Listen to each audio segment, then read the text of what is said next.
Hello and welcome to the another session of Cost and Works Accounting. In today's session, we will be studying inventory or material control. I, Professor Dr. S.R. Pagare from KG Somaiya College of Arts, Commerce and Science, welcome you to this session. So let's see what is inventory control.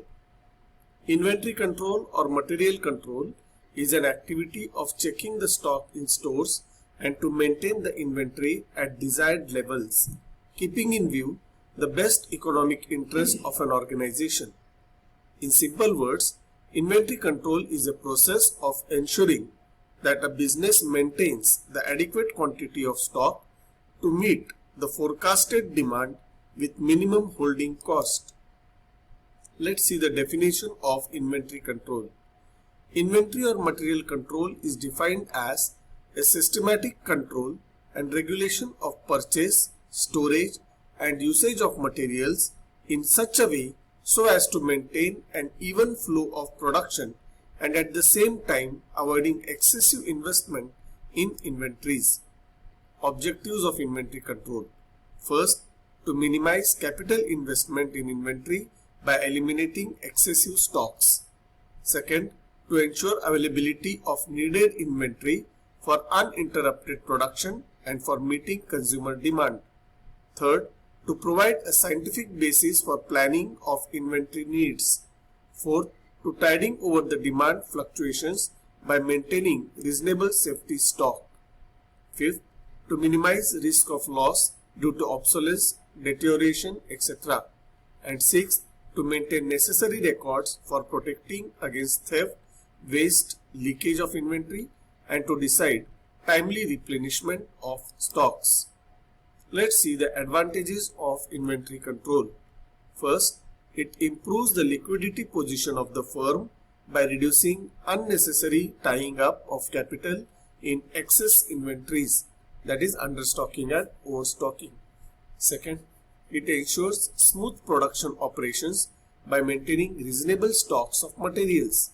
Third, it facilitates regular and timely supply to customers through adequate stocks of finished products.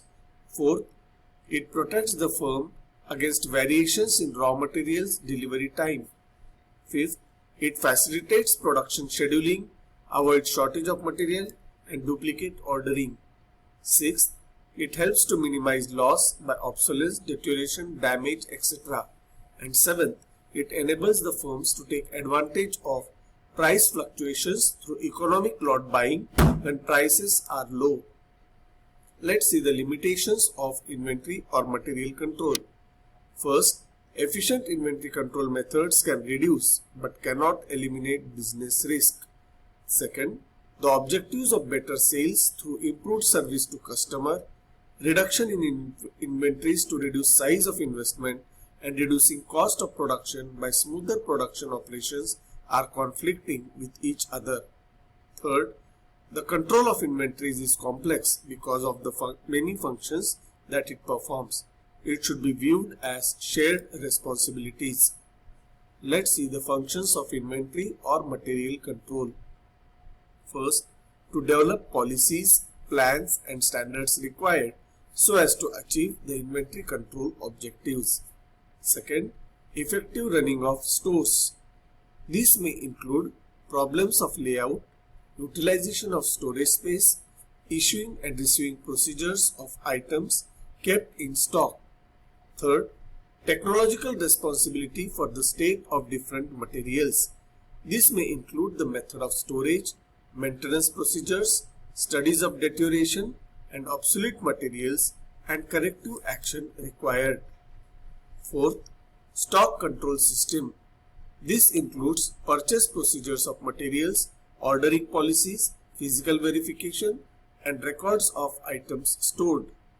Fifth, to ensure the timely availability.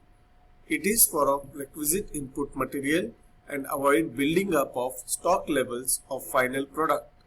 Sixth, maintenance of specified inputs such as specified raw materials, finished components, part works in process, general supplies in sufficient quantities are to be maintained to meet the production requirements of the business. Seventh, protection of inventories. The inventories are to be protected from improper material handling, wrong and unauthorized removal from the stores. And eighth one, pricing. Pricing of all input materials being supplied to various shops is essential for further cost estimation of final products. Now let's study stock levels. Stock levels form a very important part in material control or inventory control. Basically, there are 5 types of stock levels. First, maximum stock level. Second, minimum stock level. Third, reorder level. Fourth, danger level. And fifth is average stock level. So this is the chart that will show you what are this level. Maximum stock level is always at the top, and buffer stock, that is the last line, will always be the danger line. Below maximum stock level you will find reorder level, and below reorder line that will be minimum stock level. That means it shows reorder level is always between maximum stock level and minimum stock level. Let's see the factors to be considered while fixing stock levels. That is, which are the elements or factors that should be considered while fixing any stock level. First, funds or finance available with the business organization. Second, storage space for storing goods or material. Third, risk bearing capacity. Fourth, cost of storage such as rent, rates, taxes for storage place, insurance premium for stock, interest on amount blocked in stock holding, administrative expenses, etc. Fifth, regularity in availability of materials. Sixth, rate of consumption of material. Consumption is also known as usage of material. Seventh, time involved between ordering and receiving the material, which is also known as lead time. Eighth, price fluctuations. Ninth, change in policy of purchasing. And tenth, reorder quantity or economic order quantity. So let's study maximum stock level. The level that indicates maximum quantity of stock to be held at any time in stores is known as maximum stock level. This level is fixed by using the following formula. Maximum stock level is equal to reorder level plus reorder quantity minus in bracket minimum consumption or minimum usage multiply minimum reorder period. I repeat, maximum stock level is equal to reorder level plus reorder quantity minus in brackets minimum consumption or minimum usage multiply minimum reorder period. Maximum stock level ensures that store does not keep goods in excess of the requirement and the goods in the stores do not get damaged due to over storage. As you know that due to limited area in the store, an extraordinary quantity of goods can cause poor management of stock. Stock can get damaged and even can be stolen. To counter all these negative aspects, entity has to find out its maximum stock level to be stored in the store department.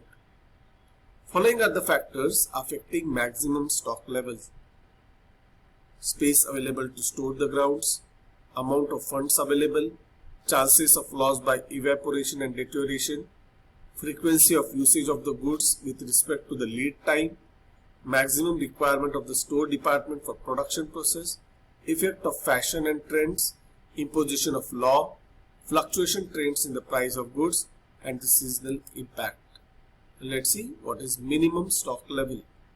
In order to avoid any halt in the production process, there is a strong need to maintain a minimum level of material in the store.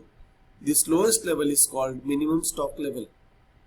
If the level falls below this level, there are strong chances that production will stop in near future, and as a result, goods would not be produced. This will result in severe loss to the organization. The level that comes below minimum stock level can be called as danger level. Proper planning is crucial to make sure that stock level does not fall below the minimum level. This level is decided after careful and in-depth analysis of the lead time when fresh supply of new order would be available in the stores. The formula used to compute minimum stock level is minimum stock level is equal to reorder level minus in bracket average consumption or average usage multiply average reorder period. I repeat, minimum stock level is equal to reorder level minus in brackets average consumption multiply average reorder period. Let's see reorder level. This level indicates the time to place the order for material. It signifies the action point for procuring the material. This level is between the maximum and minimum stock level. The object of this level is to indicate time to place order so that stock is not reduced to a level less than the minimum level. The following formula is used to fix up the reorder level. Reorder level is equal to maximum consumption multiply maximum reorder period. Reorder level is equal to maximum consumption multiply maximum reorder period. Danger level. The level that indicates the level of stock when the normal issue should be stopped is known as danger level. It indicates the need of urgent attention and emergency steps to replenish stock by procuring materials. The quantity of this level is always below the minimum stock level. And last one, average stock level. It is the average of maximum level and minimum level. It is the average stock of materials in the stores. It is calculated by using the following formula. Average stock level is equal to maximum level plus minimum level upon 2. Average stock level is equal to maximum level plus minimum level upon 2. So let's stop here. In next section we shall solve the practical problems. So till then,